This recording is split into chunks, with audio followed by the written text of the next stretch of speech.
Where do I even start? Absolutely incredible work, Afua. Of course, we do have her with us. Afua, we have to talk about this because I'm itching to.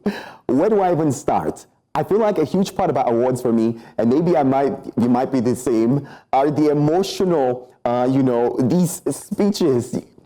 I have to ask you, of course, whether it was Mickey Madison, a 25-year-old, for Best Actress, or Zoe Saldana, for being the first Dominican American to win this one.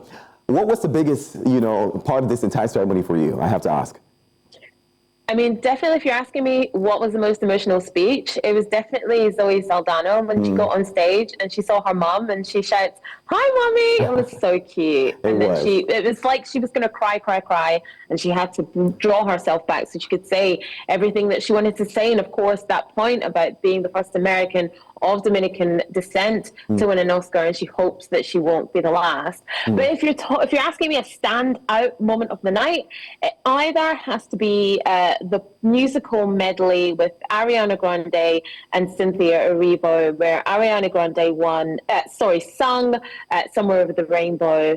Cynthia Erivo sung a song from The Wiz, and then they both sung "Defying Gravity." That was an incredible performance. I also thought the tribute to Gene Hackman by Morgan Freeman was really, really well done. And remember, they have an in memoriam section, which is pretty much done, sort of like 2 weeks before the Oscars. So how to accurately honor him, such a legendary career, multi-Oscar winner himself, died at 95 years old with this huge catalogue of work. I think he was really properly and fittingly honored.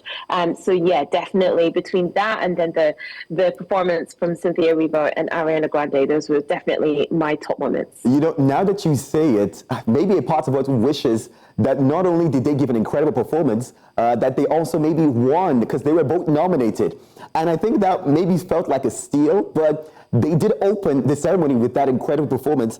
And I have to ask, were you expecting that at least they would have won, any of the awards, at least either Cynthia or Ariana? I definitely think Wicked should have got more awards than it did. It won 2 out of the 10 that it was nominated for.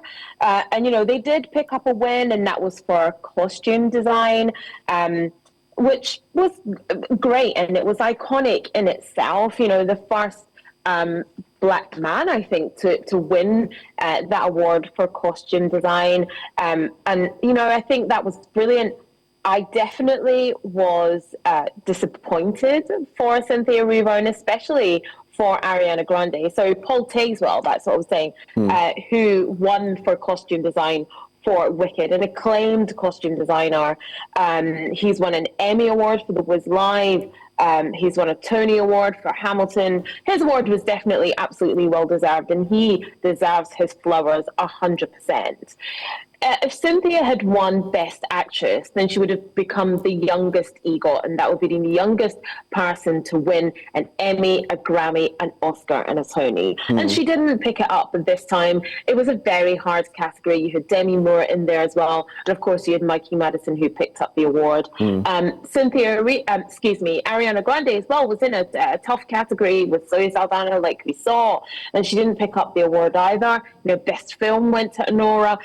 Definitely this year's Oscars was about independent cinema. And Anora was an independent film, and did incredibly well. But I was definitely disappointed that Wicked didn't take more than the 2 awards that it got out of the 10 nominations. But like I said, Paul Tazewell definitely deserves his flowers for picking up that award for costume design. It did seem like, we all expected more, especially for Wicked. But I guess on the bright side, maybe, Cynthia could win this next year. This happens every year, and Wicked, the part 2, will be out later this year. So fingers crossed, But speaking about this, you did mention, of course, one of the awards that Wicked won, the first Black man, for Best Costume. And we're seeing a lot of great things, from 25-year-old, to Zoe winning. I guess I'm going to ask the question about, would I say more representation? Would you say that this year, that you have seen that there's definitely more representation, more, you're able to take more people, as opposed to other years? Would you admit that you've seen that this year? I think there's definitely a diversity of the types of people we are seeing. So it's not just about sort of black and white. I think it's definitely about the pool of people that they are choosing from. You know, like I said, Anora was an independent film. And independent films did very well at this year's Oscars. There was more wins for women as well, and I say that because there was lots of female-led stories represented this year. Emilia Perez, Anora, like we said, Wicked, you know, female-led stories. You did have Zoe Saldana's historic win there as well. But if you look to the Best Director category, no women in that category whatsoever. Black filmmakers and performers were definitely underrepresented. You know, Coleman Domingo was nominated for Sing Sing. And Asian representation as well definitely had a worse year than they've done in the past.